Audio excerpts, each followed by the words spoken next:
त्याच्यानंतरची गोष्ट त्यासाठी आपण पात्र आहोत का? एम्प्लॉयबिलिटी म्हणजे काय? माझा पगार का नाही वाढत? मला चांगला जॉब का नाही मिळत? मला चांगल्या कंपनीमध्ये मी इंटरव्ह्यू देऊनसुद्धा मला सिलेक्ट का नाही केलं जात? माझं शैक्षणिक मी आत्तापर्यंत तुमच्या लक्षात आलं असेल, मी तुम्हाला मार्क्स किती पडले होते याचा विषयच काढला नाही, कारण तो माझ्या दृष्टीने महत्त्वाचा मुद्दा नाही आहे. कारण मी 38 मार्क्स पण मिळवले आहेत आणि 84 पण 96 पण मिळवलेले आहेत. मी दोन्ही बाजूला पाहिलेले आहेत. आणि त्यामुळेच या चुका केल्यामुळेच मी हे सगळं एवढ्या कॉन्फिडेंटली तुमच्याबरोबर सांगू आत्मविश्वासाने तुमच्यासमोर मांडतो आहे. तर एम्प्लॉयबिलिटी काय? मग एखाद्या ठिकाणी मला बऱ्याच वेळा आपल्या आजूबाजूला अशी लोकं असतात, ते म्हणतात अरे मी काबाड कष्ट करतो, 10-12 तास काम करतो, पण माझा पगारच वाढत नाही, माझं प्रमोशनच होत नाही, मला चांगला जॉबच मिळत नाही. याच्या मागचं कारण काय? एम्प्लॉयबिलिटी म्हणजे मला पहिला जॉब मिळणं किंवा माझ्या नंतरची प्रगती होणं, ती जर एखाद्या ठिकाणी अडकत असेल तर एम्प्लॉयबिलिटी बेसिकली माझी पात्रता आहे का, हे आपल्या लक्षात आलं पाहिजे. आता हा जरी प्रश्न थोडा टोचणारा असला तरी त्याशिवाय पर्याय नाही. असं एवढं डायरेक्ट बोलण्याशिवाय पर्याय नाही, कारण बेसिकली बाकी सगळे आपण सोंग आणू शकतो.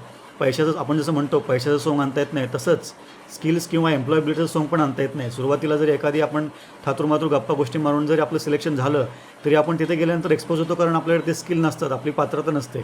त्यामुळे ती आपण बेसिकली आपण स्वतःच निर्माण केली पाहिजे आणि स्वतःच टेस्ट केली पाहिजे. जर कॉन्फिडंट असेल, आपण आत्मविश्वासपूर्ण असेल, तर 100% आपल्या एम्प्लॉयबिलिटी किंवा आपल्या पात्रतेवर कुठलाही जॉब आपल्याला हवा असेल तो मिळू शकतो. तर लक्षात घेऊया एम्प्लॉयबिलिटी म्हणजे काय. तर हे जे झाड आहे बेसिकली, हे आपलं बेसिकली करिअर असं म्हणता येईल. याच्यावरची जी आपली चांगली फळं किंवा पानं आहेत ते म्हणजे आपले स्किल्स, फांद्या आणि चांगली त्याच्यावर डवरलेलं वृक्ष जो म्हणतात तो स्किल्स. जो बुंदा आहे जो आहे तो म्हणजे आपला नॉलेज, आपली माहिती. आता मी ज्याच्यामध्ये एज्युकेशन किंवा शिक्षण लिहिलेलं नाही आहे, नॉलेज. त्या शिक्षणामध्ये मी जर टॉपर असतो तरी मला नॉलेज किती आहे हे महत्त्वाचं आहे. मी पाठांतर करून घोकंपट्टी करून जर मी टॉपर झालो असेल तर त्याचं नॉलेज किती आहे हे मला माहीत नाही, आणि नॉलेज माझ्याकडे नसेल तर मी जे काम करतो त्याच्यामध्ये 100% कोणतरी लक्षात येतं की अरे हा पोकळ आहे, निलेश दाखवतो खूप जास्त पण त्याला माहिती काहीच नाही आहे, असं लोक म्हणतात, कारण ते सगळ्यांना जाणवतं लगेच. आणि सगळ्यात खाली जे मूळ जमिनीमध्ये तुम्हाला जमिनीवर ठेवणाऱ्या ज्या गोष्टी आहेत, तुमचे मुळं जे आहेत, रूट्स, जे मुळं आहेत, जो रूट्स आहेत, तो म्हणजे आपला ॲटिट्यूड. आपल्याला मनापासून काहीतरी करायचं का, शिकायचं का, काम करायचं का, आपण वेळेवर जाणार आहोत का. आता हे जर नसेल, आपल्याकडे स्किल असतील, लक्षात घ्या तुम्हाला, आपल्याकडे स्किल असतील, नॉलेज असेल आणि आपल्याला जर ॲटिट्यूडच मला कामच नसेल करायचं, तर मग त्याचा फायदा काय होईल. म्हणजे माझ्याकडे स्किल्स भरपूर आहेत, पण मी जर झोपून राहत असेल 12-12 तास आणि 14-14 तास, तर फायदा काय, त्याचा उपयोग काय. आपल्या आजूबाजूला तुम्हाला अशा भरपूर व्यक्ती आढळतील. मी कोणाचंही नाव किंवा कोणालाही वैयक्तिक दोष देत नाही आहे, पण करिअरमधले इश्यू काय आहेत आपल्याला लक्षात आलं पाहिजे. या तिन्ही गोष्टी लक्षात आल्या यासाठी पाहिजेत की यातली एक जरी गोष्ट मिस केली तरी आपलं पूर्ण करिअरचा डोलारा ढासळतो आहे, किंवा आपल्याला हवी आहे तेवढी मोठी बहुमजली इमारत आपण बांधू शकत नाही करिअरची. स्किल्स चांगले आहेत, नॉलेज चांगलं आहे, ॲटिट्यूड नाही आहे, इश्यू, प्रॉब्लेम. ॲटिट्यूड आहे, नॉलेज आहे, पण स्किल नाही आहे तरी पण प्रॉब्लेम. स्किल्ड आहे, ॲटिट्यूड आहे, नॉलेज नाही आहे तरी पण प्रॉब्लेम. बेसिकली हे जे कॉम्बिनेशन आहे हे जर आपल्याला जमत नसेल तर आपली प्रगती खुंटते बेसिकली आयुष्यामध्ये. तर एम्प्लॉयबिलिटी म्हणजे काय? Having a set of skills, knowledge and personal attributes that make a person more likely to secure. म्हणजे हे ज्या 3 गोष्टी आपल्याकडे असतील, स्किल्स, ॲटिट्यूड अँड नॉलेज, हे समोरच्या इंटरव्ह्यू घेणाऱ्या किंवा समोरच्या व्यक्तीला लगेच लक्षात येतं की अरे हां, आपल्या कामाचा माणूस आहे, आणि मग आपल्याला संधी मिळते. आपल्याला जॉब मिळत असेल किंवा एखादी फ्रीलान्सर, तुमचा व्यवसाय असेल तर तशी संधी असेल, तुम्ही शेतकरी असेल तर तशी संधी असेल, तुम्ही राजकीय क्षेत्रामध्ये असाल तर तशी संधी असेल, तुम्ही सामाजिक क्षेत्रामध्ये असाल तर तशी संधी असेल. तुम्ही कोणत्या क्षेत्रामध्ये आहात, तुमच्याकडे नॉलेज आहे, स्किल आहे आणि तुमचा ॲटिट्यूड चांगला आहे, तुमचा काम करण्याची प्रवृत्ती आहे, तर 100% तुम्हाला संधी मिळेल.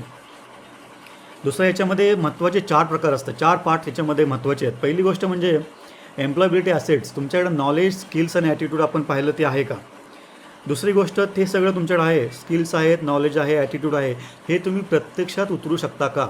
Deployment of this assets in reality, practical application, ह्या सगळ्या गोष्टी असणं आणि त्याचं प्रत्यक्षात वापर करणं, ह्या खूप वेगळ्या गोष्टी आहेत.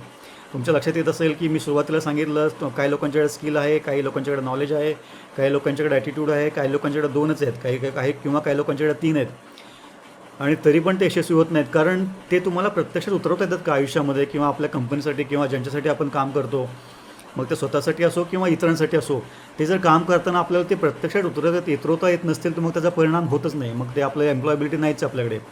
तिसरा पार्ट, हे सगळं केल्यानंतर तुमचं लक्षात आलं, पहिलं म्हणजे हे स्किल्स, नॉलेज आणि ॲटिट्यूड असणं.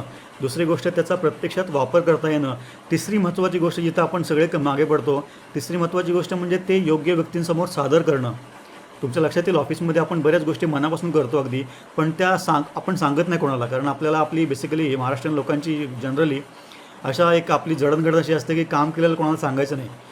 मनापासून काम करायचं सोडून द्यायचं. काम आपल्याला म्हणजे आमचे पण वडील सांगायचे की काम करा मनापासून, ते उगाच त्याचे जगभर त्याचे दिंडोरे हे करू नका, म्हणजे त्याची दवंडी पिटवू नका की मी हे केलं मी ते केलं असं नाचू नका. पण अनफॉर्च्युनेटली सध्याच्या काळामध्येची गरज आहे. मी असं म्हणत नाही की तुम्ही सगळ्यांना सांगा, मी असं म्हणतो की आपण जे काम केलं ते योग्य व्यक्तींना कळलंच पाहिजे की हे काम मी केलेलं आहे. त्याचा प्रॉब्लेम असा आहे, हे जर केलं नाही की दुसराच कोणतरी येतो आणि सांगतो की साहेब मी काम केलं आणि निलेश ते तिकडे बघ माझ्यावर होता, किंवा तो निलेशचं नावच घेत नाही, तो जनरली डायरेक्ट असं सांगतो मला ऑफिसमधलं सांगायचं, किंवा आपल्या आजूबाजूच्या व्यक्ती अशा असतात ज्या आपण केलेल्या कामाचा फायदा उठवतात, त्यांचं स्वतःचं काम आहे असं दाखवून. हे टाळण्यासाठी आपल्याकडे स्किल आहे, नॉलेज आहे आणि ॲटिट्यूड आहे, त्याला प्रत्यक्षात उतरवायची धमक पण आहे. तर हे जेव्हा करतो आपण तेव्हा ते योग्य व्यक्तींना, मी परत एकदा सांगतो, योग्य व्यक्तींना योग्य वेळी सांगता आलं पाहिजे, जेणेकरून आपले बॉस किंवा ह्या ज्या व्यक्ती आहेत त्यांना कळेल की अरे हे निलेशने काम केलेलं आहे आणि हे काम करण्याची धमक किंवा कुवत त्याच्याकडे आहे, हे लक्षात येणं खूप महत्त्वाचं आहे.